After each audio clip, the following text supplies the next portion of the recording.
So, good morning, ladies and gentlemen. If I could please ask everyone to take your seats, we're ready to begin.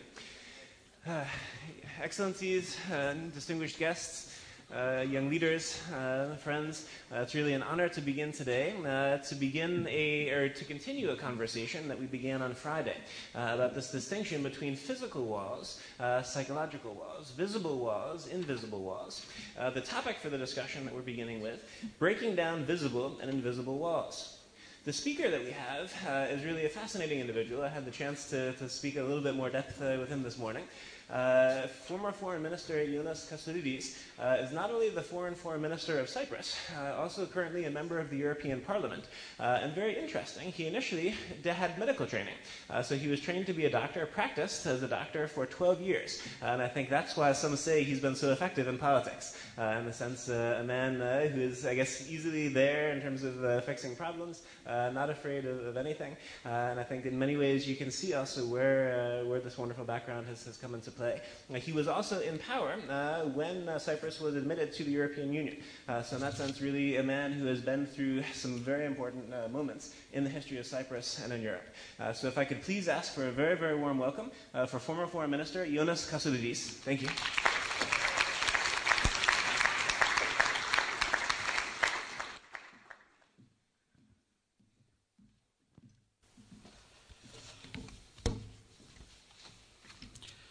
So, distinguished guests, dear friends, first of all, I would like to congratulate the Academy for Cultural Diplomacy for organizing this fascinating and interesting Congress. And it is indeed a great honor and privilege to address this gathering of such distinguished people. We are celebrating today, the 9th of November, a landmark event, as you all know. The fall of the Berlin Wall was indeed one of the most important moments of the 20th century. Nobody can forget the images of East and West Berliners hammering down the wall of division between them and building up the reunification of their city and their country. Along with the Velvet Revolutions in Central and Eastern Europe, the people of Berlin led the basis of the reunification of Europe, and most importantly, they marked altogether the beginning of the end of the Cold War. In symbolic terms, the fall of the Berlin Wall was a great paradox, probably never again in modern history. The demolition of a human construction, such as the destruction of the wall by the Mauerspechte, the wall woodpeckers, had been seen by the many as a peaceful sign of change, a peaceful sign of hope. The collapse of the Soviet Union that followed the fall of the wall officially marked the end of an era. Thousands of analyses have been written ever since. But what I am convinced, though, is that Europe is a much more peaceful place today than ever before.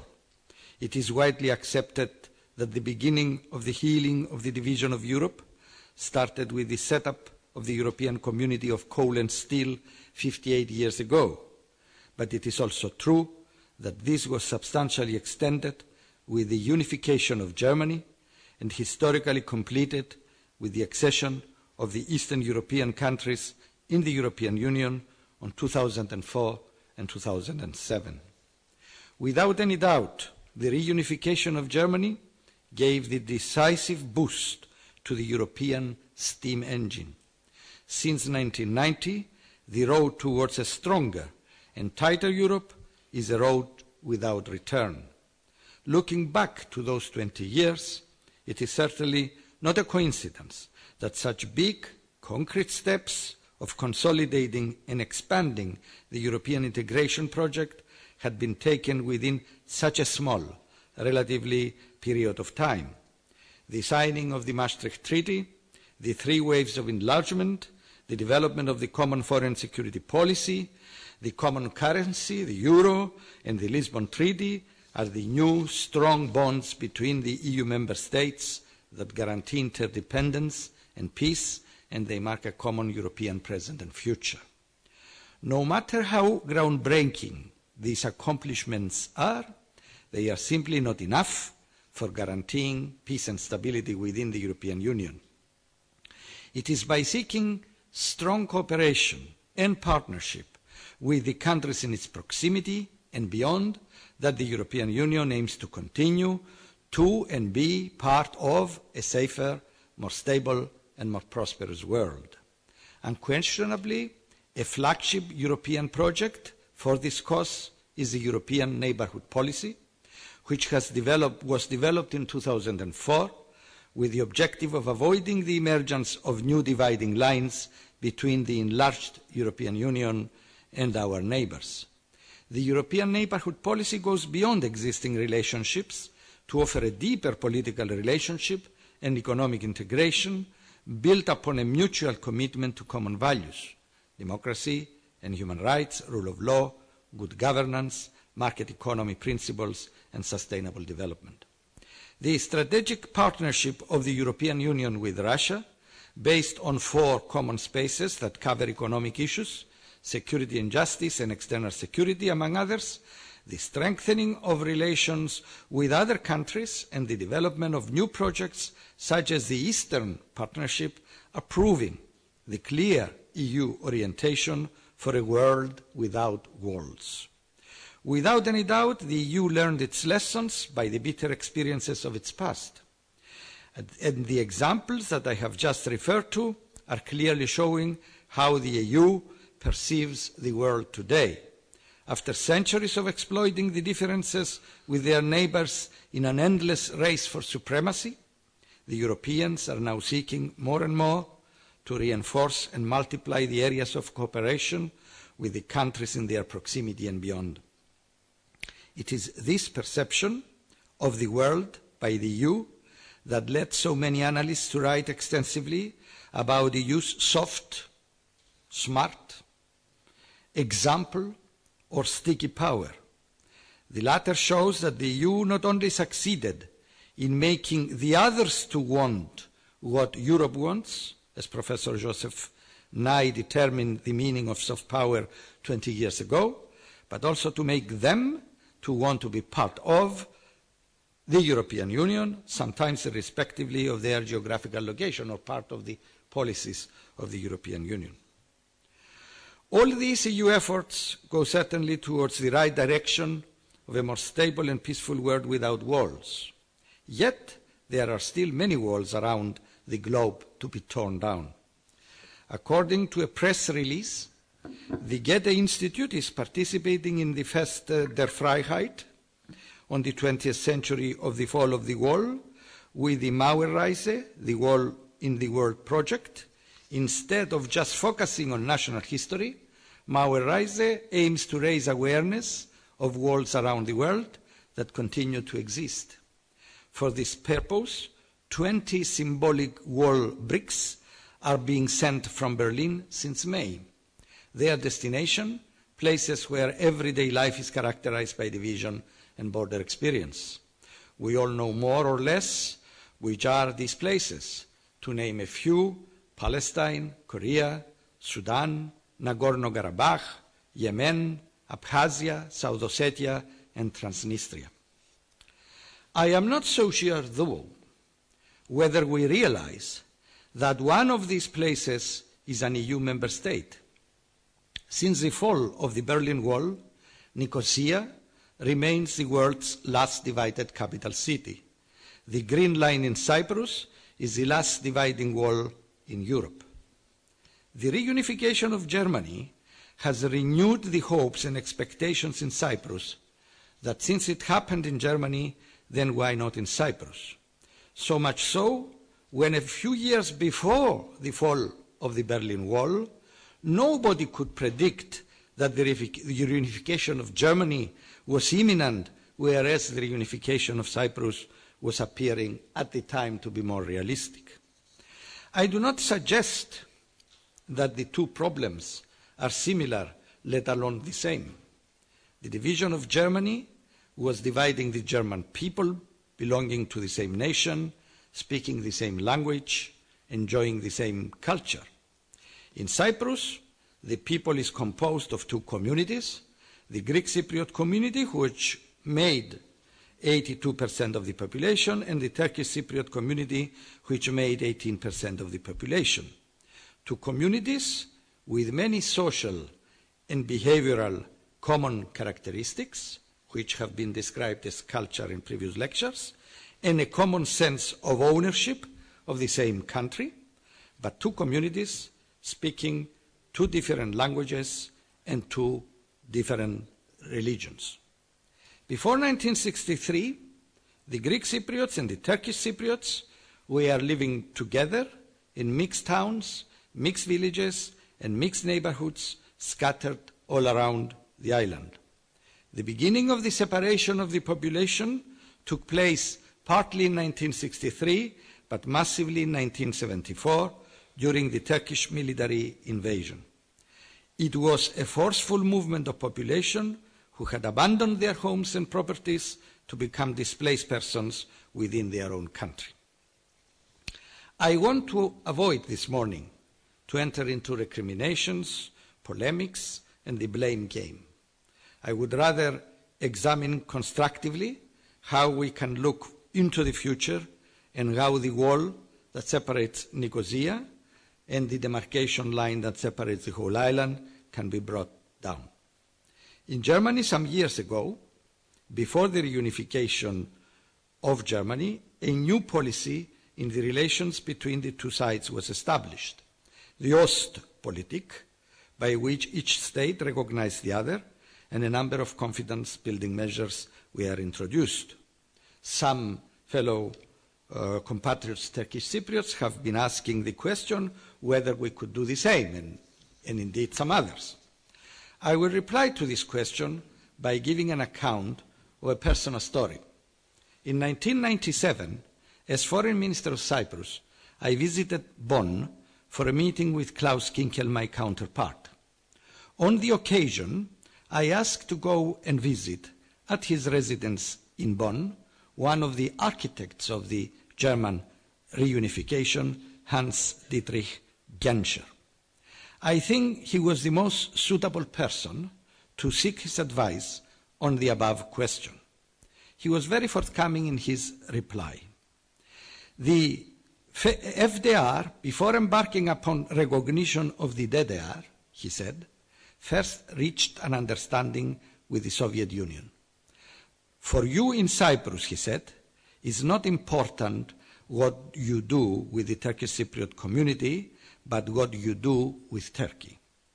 To do the same as we did, you need an understanding with Turkey. When I said that Turkey always refuses to talk to us because they consider that our interlocutors are the Turkish Cypriots, he encouraged us to proceed with membership to the EU as the only way that the overall balance in the area will change and permit and facilitate the process of reunification. Indeed, the role to be played by Turkey is fundamental if a settlement is to be reached in Cyprus. We all know that the negotiations for a settlement in Cyprus take place at the moment between the leaders of the two communities in Cyprus, as it has always been the case, under the auspices of the Good Offices mission of the Secretary General of the UN. Turkey publicly declares, and is registered so in the Commission's reports, that it supports the process of negotiations between the two leaders. Everybody expects from the leaders of the two communities to agree among themselves on a comprehensive settlement of the Cyprus question. Then, and only then, the guarantor powers will decide on the future of the Treaty of Guarantees, and as Mr. Talat, the Turkish Cypriot leader, publicly admits, issues pertaining to the treaty do not depend on him. Mr. Egemen Bagis, most recently, 1 week ago, declared that Turkey is ready to accept any settlement agreed by the two leaders in Cyprus. Yet, the Treaty of Guarantees is inextricably linked with one of the most important chapters that compose the Cyprus problem, the chapter on security. The elements of any particular settlement must provide with arrangements so that both communities feel equally secure in the new state of affairs. The rejection by the Greek Cypriots of the Annan Plan in 2004 had a lot to do, according to the exit polls during the referendum, with this element of security. In the Annan Plan, the Treaty of Guarantees were to remain as they were, with Turkey retaining the right of unilateral intervention, with Turkish troops to remain on the island for almost 2 decades, when the gradual withdrawal would have been completed, and with the permanent presence ever after of a contingent of 650 soldiers. Such an arrangement was definitely making the Turkish Cypriots feel absolutely secure, but at the same time it was making the Greek Cypriots feel totally unsecured. The purpose of the new search of a settlement must reach an arrangement that makes both the Greek Cypriots and the Turkish Cypriots to feel equally secure. For instance, says I, the dispatch of a NATO force to which all 3 guarantors are members, or a force composed of European contingents under third-party command, but not an EU force, as Turkey is not a member and may feel asymmetry, would be the answer to this dual necessity. Such a force would guarantee the implementation of all the provisions of the settlement and will ensure that no circumstances leading to what had happened in 1963 and 1974 will ever be allowed to happen again. Such provisions were absent from the Annan Plan, leaving the gradual restitution of territory and the gradual withdrawal of Turkish troops totally to the will of Turkey. Something that I, as a politician, I was ready to accept and trust, but the ordinary people who were invited to go to the ballot box were too scared to accept. An early indication by Turkey that its present steadfast position on the security issue is ready to be reviewed to the satisfaction of both communities would facilitate the efforts to find satisfactory arrangements to other chapters of the settlement, and in particular the governance or constitutional chapter. This chapter is very important for the Turkish Cypriot community. They want to make sure that in all the process of decision-making, the factor of political equality applies in such a way so that co-decision is provided everywhere. The Greek side, although is ready to accept political equality, is very insistent on functionality. They are afraid that the dysfunctionality in the decision-making process may lead to a paralysis, a political crisis, which may trigger the right of unilateral intervention by Turkey. Thus, a return to the status quo ante, with the international personality of the Republic of Cyprus not existing anymore.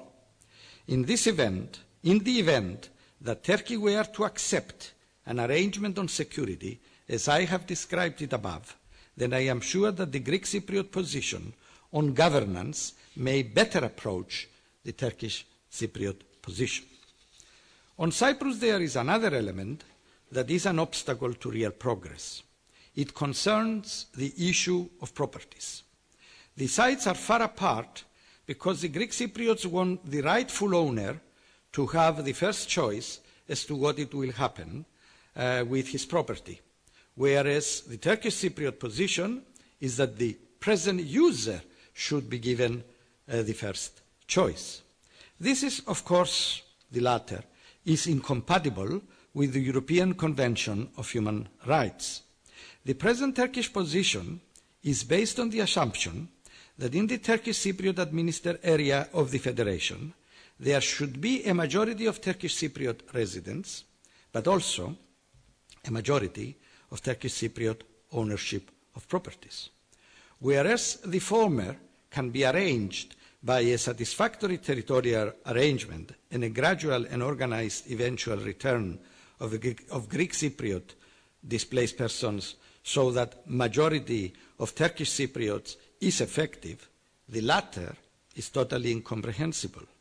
The Turkish Cypriot ownership before 1974 was almost 14% of the total in the present occupied land. In no federal system is there such a thing as majority of ownership, and such a claim is very difficult to be accepted, whereas a middle-of-the-road kind of thing, depending on how much investment the user has made on the owner's property, which is the bigger, could be a satisfactory arrangement. I do not want my audience to get tired by entering into further details on Cyprus. The negotiation between the two leaders is currently through its second phase, with both leaders reviewing all the chapters of the problem in an effort to bridge the gap that still exists, and this will be followed by a third phase with a final negotiation across chapters. Let us hope that they will successfully complete the negotiation, and if they reach an agreement, then this agreement will be put to the people of Cyprus to endorse by a referendum. What is widely understood is that this time any agreement will be the product of work by the Cypriots themselves, which will be responding to their concerns and aspirations, and not a plan introduced from abroad that will portray the perception that it is to be imposed on them. Of course, there are so many other existing visible walls around the world. I've mentioned yesterday briefly during the panel discussion the Palestine wall inside the West Bank. Israel calls it a security fence, and they claim that since its erection, the suicide terrorist attacks have drastically diminished, which in a sense is true. At the same, we all know that the wall causes so much hardship to the Palestinian population as it separates them from their business, their agricultural land, their schools, their hospitals, which used to be so close, if not just opposite. And the tragedy of this question is that instead of finding ways to introduce hope, to introduce prospect about peace, we need to resort to solutions like a wall in order to succeed security.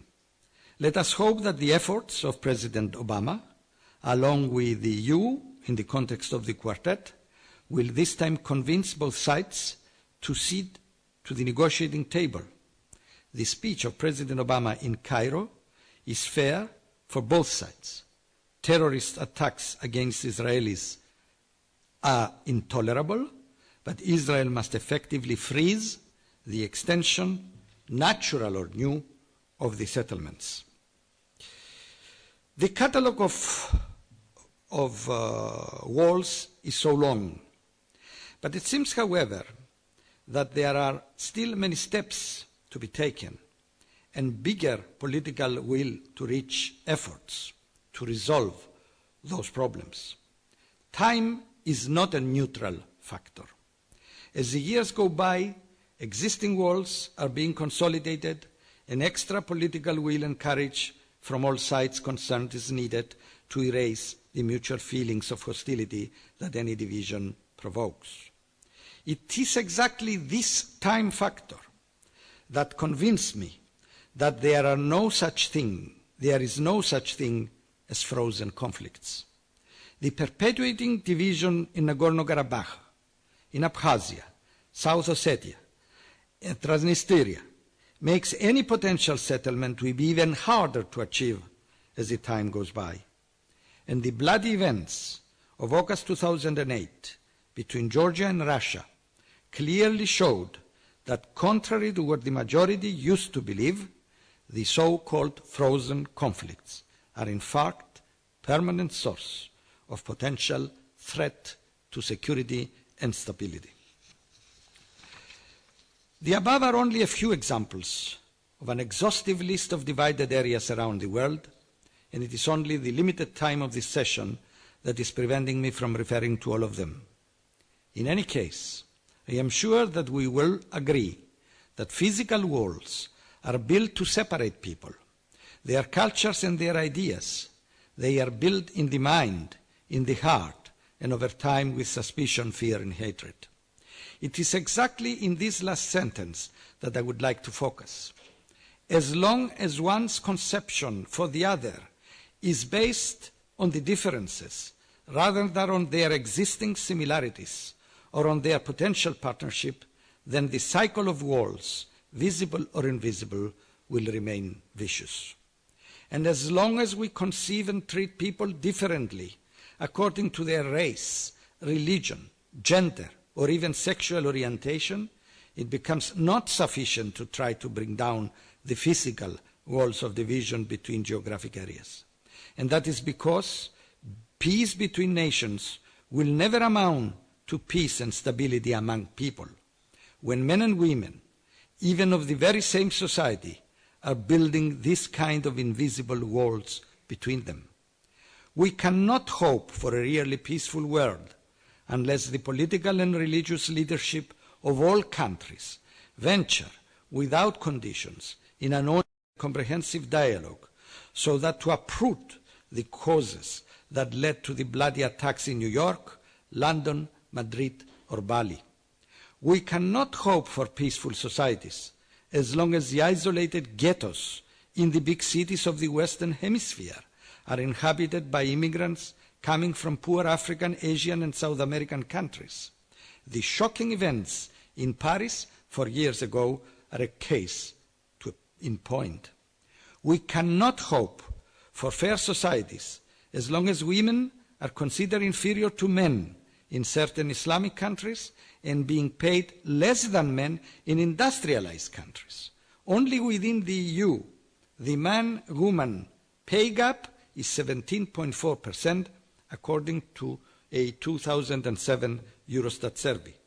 And we cannot hope for just societies and equal opportunities for all when any given labour market or indeed national legal system is treating in a discriminatory way people either because of their sexual orientation, because of their kinetic or mental disabilities.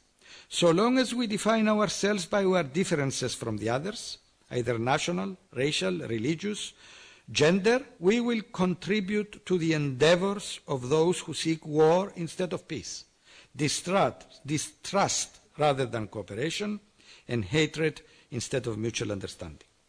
As a reaction to all this, I could not agree more with the words of the US President Barack Obama in the speech he delivered at the Cairo University 5 months ago. My belief, he said, is that the interests we share as human beings are far more powerful than the forces that drive us apart. Concluding the speech, I return to my starting point. This important day is a day of celebration not only for Germans, but for all Europeans and for all over the world. When Zhou Enlai, the first Chinese Prime Minister, was asked for his assessment of the impact of the 1789 French Revolution to Mao's China, he famously answered, "It is too early to tell." I am sure that had he been alive today, he would have given a more determined answer on the impact of the fall of the Berlin Wall to Europe. May this year's celebration be a great reminder for reinforcing and multiplying the efforts to demolish all remaining physical walls and to drain our minds out from anything that is preventing us to see the others as equal partners in a peaceful world. Thank you.